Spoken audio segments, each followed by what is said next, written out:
Welcome to VLearn. This is session 7 of Algorithm Analysis and Design. In today's session, we are going to discuss about the hash table. Under the hash table, we are going to discuss various topics which are as follows. First of all, the introduction part. In the introduction part, we are going to discuss what are these hash tables and all. Then after that, we are going to discuss hash functions. That means what are hash functions. Here we are going to discuss them. After that, choosing a good hash function. Here we are going to discuss how we can identify the good hash function. After that, we are going to discuss perfect hash functions. Similarly, we are going to discuss collision resolution, load factor in hash tables, and at last we are going to discuss separate chaining. So first of all, let's start with the introduction part. सबसे पहले introduction part से start करते हैं. So the term hashing was apparently developed through an analogy to compare the way the key would be managed in a hash function to the standard meaning of hashing being to chops something up. Means जो हमारे hashing है वो क्या है. Hashing basically एक analogy, एक term है जिसकी हेल्प से हम जो डिफरेंट हम कीज़ यूज़ करते हैं. हैश फंक्शन से हम डिफरेंट कीज़ को ईजिली चॉप कर सकते हैं, उसमें यूज़ कर सकते हैं, डिनोट कर सकते हैं किसी भी डेटा को रिप्रेजेंट करने के लिए. बेसिकली हम यहाँ पर link list like representation create करते हैं with the help of tables. In 1953, basically hashing with chaining was mentioned in an internal IBM memorandum. तो जो 1953 में था, ये IBM memorandum के अंदर ये सबसे पहले हैशिंग का कॉन्सेप्ट यूज हुआ था. Hashing with चेनिंग. IBM stands for International Business Machine. This is one of the biggest international brands. Now after that, in 1956, hashing was mentioned in a publication by Arnold I. Dummy, Computers and Automation. 1956 में ये publicly जो publication किया था वो किया था Arnold L dummy ने. After that 1968 में in 1968 random probing with secondary clustering was described by Robert Morris in CACM 11. Basically this is a concept that is random probing which was described by Robert Morris in CACM 11. So here we are discussing the different concepts of these tables, when they are arrived and by whom they are developed. So after that, in 1973, Donald Knuth wrote The Art of Computer Programming, in which he describes and analyzes hashing in depth. Means Donald Knuth ने 1973 में कुछ concepts create किए computer programming के, through which he describes and analyzes hashing in depth. Hashing को उसने detail में explain किया with the help of these programming techniques. Now let us discuss about the hash functions. So in computer science, a hash table or hash map is a data structure that uses a hash function to map identifying values known as keys, example a person's names, to their associated values like their telephone number. तो यहाँ पर क्या है, जो hash tables हम use करते हैं, hash map use करते हैं, यहाँ पर हम ये बेसिकली यूज़ करते हैं हैश फंक्शंस को मैप करने के लिए along with their keys. Keys यहाँ पर क्या हो सकती है, पर्सन्स का नेम हो सकता है, उनकी आईडी हो सकती है, और जो यहाँ पर हम एसोसिएटिविटी रिप्रेजेंट करते हैं, जो रिलेशनशिप शो करते हैं with the help of these hash functions, these hash tables. This relationship exist between the keys and the associated values. Associated values means suppose आपने कोई एक पर्सन की ली है, पर्सन को एक की डिनोट किया है, then his ID, his telephone number, all these elements are any information related to the person comes under the associated values. Thus a hash table implements an associative array. जो hash table है वो एक associative array create करता है जहाँ पर कि हम कीज को एलिमेंट्स के साथ रिप्रेजेंट कर सकते हैं, रिलेशनशिप शो कर सकते हैं. Here each key is going to represent a separate entity, a separate value. Thus a hash table implements an associative array. So the next thing here is the hash function is used to transform the key into the index. अब basically हमारा यहाँ पर motive जो होता है वो ये होता है कि जो हैश फंक्शन है उससे हम जो हमारी कीज हैं उससे इंडेक्स एक क्रिएट कर सकें for an array elements, for the array elements where the corresponding value is to be sort. यहाँ पर जो कॉरस्पॉन्डिंग वैल्यूज हैं उनको फिर आप एक्सेस कर सकते हो, रीड आउट कर सकते हो, रिट्रीव कर सकते हो with the help of these index values. Now hash functions perform two separate functions. Hash function यहाँ पर बेसिकली दो टास्क परफॉर्म करते हैं। First one is convert the string to a key, कोई भी जो हमारी पर्टिकुलर स्ट्रिंग है उसको की में कन्वर्ट करते हैं। Then the next thing is constrain the key to a positive value less than the size of the table, means here the key is assigned a value which should be less than the size of the table. Now the next point related to the hash functions is the best strategy is to keep the two functions separate so that there is only one part to change if the size of the table changes. यहाँ पर हम basically isolation का concept use करते हैं। That means we are going to separate the two functions. Basically this helps in a manner like, ये हमें एक benefit provide कराता है। Suppose if you want to change a particular function, आप किसी पर्टिकुलर फंक्शन में कुछ चेंज करना चाहते हो तो आप इजीली उसमें चेंजेस कर सकते हो। Now the next thing is choosing a good hash function. That means how we can choose a good hash function. So the compression technique generally falls into either a division method or a multiplication method. जब भी हम compression की यहाँ पर technique use करते हैं, we use it either with the division method or with the multiplication method. So these are the two methods we can use while performing the compression technique. After that, in the division method, the index is formed by taking the remainder of the key divided by the table size. जो हमारा division method होता है उसमें हम क्या technique use करते हैं, हम यहाँ पर जो इंडेक्स है वो कैसे क्रिएट करते हैं, जब जो हमारा की का साइज है, जो रिमाइंडर है की का, उसको अगर हम डिवाइड करते हैं टेबल साइज से तो जो रिमाइंडर मिलता है वो क्या कहलाता है, हमारा index. That means when we are going to divide a key with the table size, the remainder which we get is called the index. Similarly when using the division method, जब हम division method use करते हैं, then ample consideration must be given to the size of the table. Here basically the focus is on the size of the table.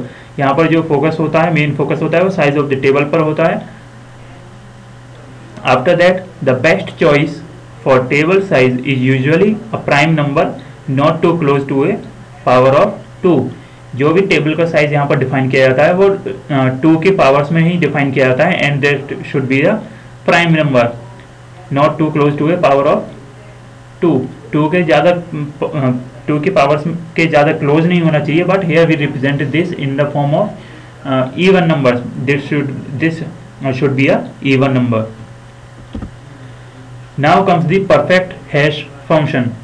What are basically these? So in the multiplication method, the key is multiplied by a constant a in the range a should be greater than 0 and less than 1. जब हमने multiplication operation perform करने होते हैं, जब हम multiplication operation perform करेंगे, then we are going to multiply a key with the constant a, जो a की वैल्यू है वो एक पर्टिकुलर रेंज में होती है, which should be greater than 0 and less than 1. After that extract the fractional part of the result and multiply it by the size of the table to get the index. जो हमारा fractional part होता है, जो decimal part है, उसको हम choose करते हैं। फ्रैक्शंस में जो होता है, दैट मीन्स जो रेशियोज में होता है उसको हम चूज करेंगे, and multiply it by the size of the table to get the index. उसको हम फिर टेबल के साइज से मल्टीप्लाई करते हैं to get the index value. After that a is usually chosen to be 0.618, which is approximately under root 5 minus 1 divided by 2. जो a basically हम choose करते हैं वो क्या चूज करते हैं, it should be greater than 0 and less than 1. So generally we choose 0.618 which is approximately under root 5 minus 1 divided by 2. अगर root 5 से हम -1 माइनस करके अगर डिवाइड करते हैं 2 से, then we'll get 0.618. The next thing here is, the next point is the entire computation for the index follows. जो यहाँ पर हम कैलकुलेशन परफॉर्म करते हैं किसी भी इंडेक्स को कैलकुलेट करने के लिए, this goes on in the following manner. Here we are going to calculate the index. So index equals to floor, then table size multiplied by key multiplied by a, which is a constant number and it has a range between 0 and 1, then the modulus 1. So modulus 1 means it is going to return the remainder part. So for calculating the index we need a remainder part. Now comes the collision resolution and load factor. Basically there are two kinds of collision resolution. First one is chaining makes each entry a linked list so that when a collision occurs the new entry is added to the end of the list. मतलब जब collision अकर होता है तो क्या होता है, यहाँ पर जितनी भी जो हम चेनिंग की बात करते हैं, बेसिकली चेनिंग हम सिमिलरली कॉन्सेप्ट यूज करते हैं in a link list. Link list में भी यही कॉन्सेप्ट यूज होता है. So that when a collision occurs the new entry is added to the end of the list. जब भी यहाँ पर कोई कोलिजन अकर होता है, चेनिंग का कॉन्सेप्ट हम इसीलिए यूज करते हैं कि जब भी कोई कोलिजन अकर होगा तो एक न्यू एंट्री हम ऐड कर देते हैं किसी भी लिस्ट के एंड में. So we are going to add a new entry at the end of the list after we see that a collision occurs in a list. After that open addressing uses probing to discover an empty spot. जो open addressing का concept हम यहाँ पर use करते हैं to find whether there is any empty spot in a list or not. Now the next point here is with chaining the table does not have to be resized. Chaining की help से हमारा जो burden होता है वो कम हो जाता है. That means we don't have to resize the table. With open addressing the table must be resized, whereas अगर हम open addressing का concept use करते हैं तो वहाँ पर हमें टेबल को resize करना होता है when the number of elements is larger than the capacity. That means अगर जो number of elements हैं वो capacity से ज़्यादा हैं, then we have to change the size of the table. We have to resize the table. Now comes the concept of separate chaining. So with chaining each entry is the head of A linked list. चेनिंग से क्या होता है, जितनी भी entries हैं वो as a work करती हैं हेड किसी भी लिंक लिस्ट का. That means the header part. When a new object hashes to an entry it is added to the end of the list.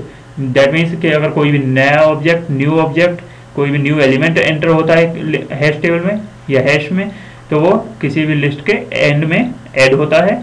After that a particularly bad hash function could create a table with only one non-empty list that contain all the elements. जबकि अगर हम बात करते हैं bad hash functions की, अभी हम discuss कर रहे थे good about the good functions, hash functions, good hash functions. So when we talk about the bad hash functions, a bad hash function represents all the elements in a single non empty list. मतलब जितने भी elements हैं उनको एक ही list में represent किया जाता है in a bad function. So uniform hashing is very important with chaining. Basically when we use the concept of chaining here, uniform hashing, that means proper arrangement of the elements, proper representation of the elements along with their relations to their keys. So this is a very important aspect in chaining concept. So here the load factor, that is LF से हमने load factor को denote किया है. Here load factor LF is equals to n divided by C, where n is the number of objects stored and C is the capacity of the table. यहाँ पर C क्या है, किसी भी table की कैपेसिटी है, and whereas n is the number of objects stored. जो भी नंबर ऑफ ऑब्जेक्ट्स हमने स्टोर किए हैं किसी भी पर्टिकुलर टेबल में, these are denoted by n. Now the next point related to the separate chaining is with uniform hashing a load factor of 2 means we expect to find no more than 2 objects in one slot. Basically when we say that there is a load factor of 2, जब भी हम ये बोलते हैं कि load factor 2 है किसी भी हैश फंक्शन में या चेनिंग टेक्निक में, then we say that then it means that the table contains only 2 objects at a slot. At one slot there are only 2 objects. Similarly a load factor less than 1 means that we are wasting space. अगर load factor 1 से less होता है that means we are wasting the space, we are not properly utilizing the resources which are available for us. The next thing here is the load factor of a chained hash table indicates how many objects should be found at each location provided reasonably uniform hashing. Means एक particular एक particular hash table में, एक particular चेनिंग technique में हम कितने objects find कर सकते हैं at a particular location. This is represented by the uniform hashing. Now at the end of this session, here is an exercise for you. After this session, you can try out these questions for yourself. So here the first question is, what do you understand by hashing? In this part, you have to explain what is hashing, what are the functions here you can use, and the hashing technique. Then the next question is, explain chaining method. So here chaining method, chaining rules, and a chaining procedure you have to define. So this is the end of today's session. Thank you.